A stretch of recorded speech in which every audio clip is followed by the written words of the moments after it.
So we all know about the dungeon reset method. If you are in a party after said dungeon has been farmed, party host leaves the party from the social menu.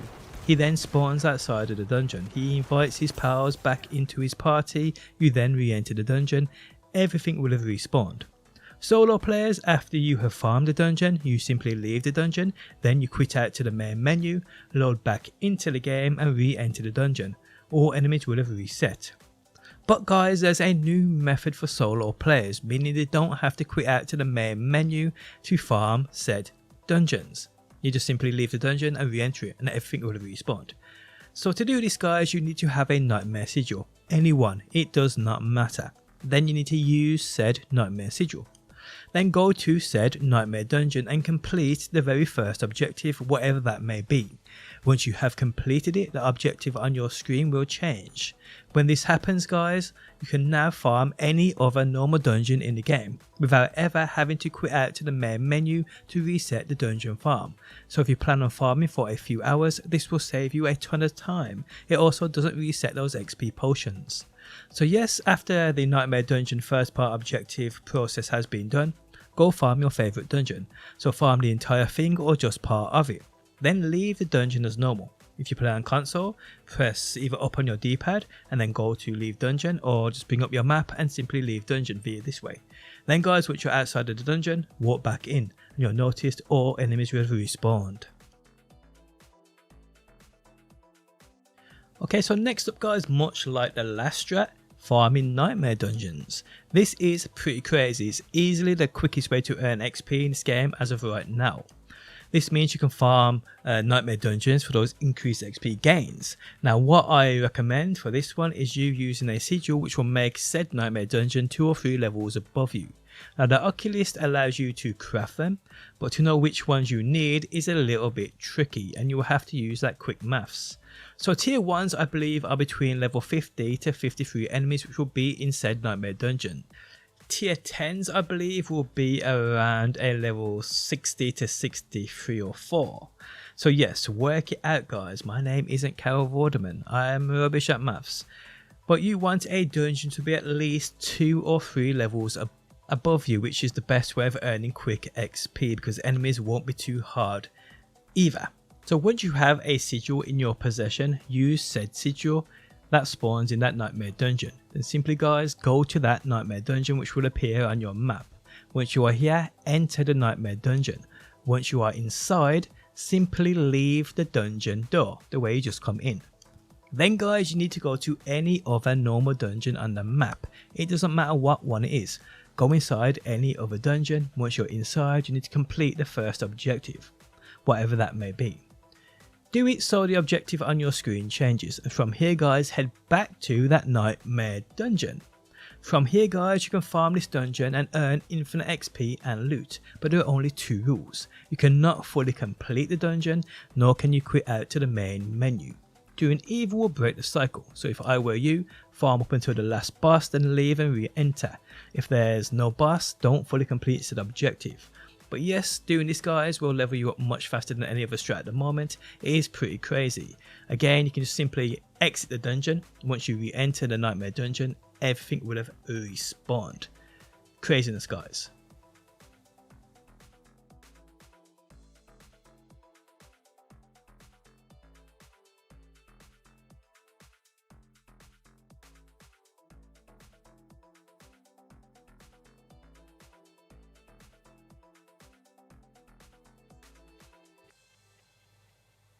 Okay, so next up people, we have a Helltide event reset exploit. This will allow you to farm infinite cinders, XP, loot from those chests and so much more.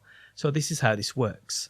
Some of you may know about this to an extent, but probably ain't abusing it like you can. Okay, so during Helltides, if there's an event, simply do said event. Then guys, if there is a dungeon next to you or nearby, simply enter that dungeon.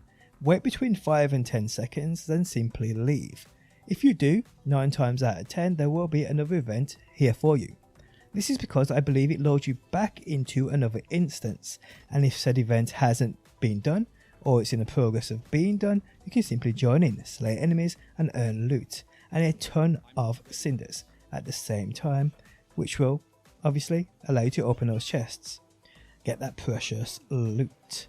Now the place for me where the perfect example of this exists is right here on screen. Now this dungeon is right next to where this event spawns in, so it's a hotspot. I literally did this 10 times in a row with only one time of me entering this dungeon and leaving for it not to be here. Then guys, I simply went back into the dungeon, came back out, and it was here. Now I'm certain this is a strat that can be used anywhere else on the map during a hell tide if there's an event right by a dungeon. So do indeed make the most of this when it happens, because for me it wasn't even about cinders. The XP gains are unreal here. These events normally are crammed with elites, and normally if you master them, decent loot too. But either way guys, I mean, do an event, any event, anywhere during a hell tide, enter a nearby dungeon if there's one there, wait 5 or 10 seconds, come back out, the event should have respawned. Or like I said, simply try, just if you're playing console, press down on your D-pad, you'll teleport to your nearest town or your town, wait 5 or 10 seconds, go back through the teleporter, and the event should be here for you. But yes, try it out and let me know what you think. Now another little trick you can use within hell tide events is this farm I found, which allows you to literally get an infinite number of enemies that will just constantly keep respawning. It is pretty crazy. Check this out. The hell tides, as you know, spawn in different areas of the map. But when it gets to this area right here guys, you need to seriously take advantage of this spot. It's utterly unreal for enemies, grouped up, elites and so much more. I personally was just using it for XP, and at the same time was earning a shit ton, more than what I would within dungeons. So this can be used for both loot and XP. So when the hell tide takes over the dry steppes area, I seriously recommend you and your team, if you have one, go into that Temple of Rot, located right here on the map. Now I stumbled upon this by accident. I thought I was just in an event where ads were just basically on a loop of spawning, but that is not the case. The enemies within this small compact area have a stupid fast respawn time. This means guys, you can sit here within this small area, farm them over and over and over for that beautiful XP, or for those cinders to grab those chests and get easy loot. Now it is important to note that if loot is what you are chasing here, the chests that appear on your map will give you a certain kind of loot. But if you want those mystery chests where you get sometimes up to 5 legendaries, maybe more, you need this map, which you can see on screen now. Now there's a chance that these chests spawn in these said spots, but I'm certain they do reset after 20 minutes. So if you get enough cinders, which you will do here, you can open up 4 of these mystery chests at least within this one hell tide event, and get a ton of great loot for doing so.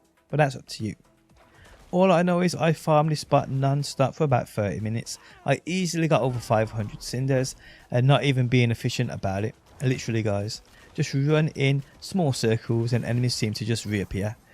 If there's one section where they stop reappearing, respawning, run to another, take out the ads and then come back. It's total madness in here guys.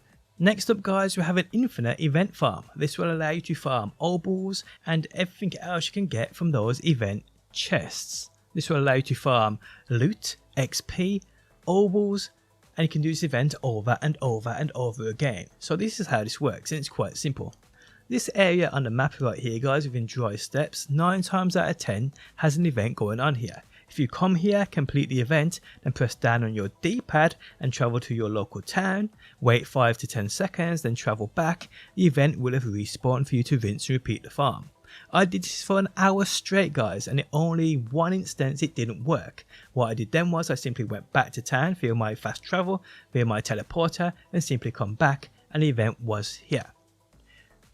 Now I do believe entering a nearby dungeon can reset this. Waiting 5 or 10 seconds inside the dungeon and exiting it will reset the event, as well as quitting out to the main menu and coming back. But yes guys, this is amazing for everything events offer, so take advantage of this while you can.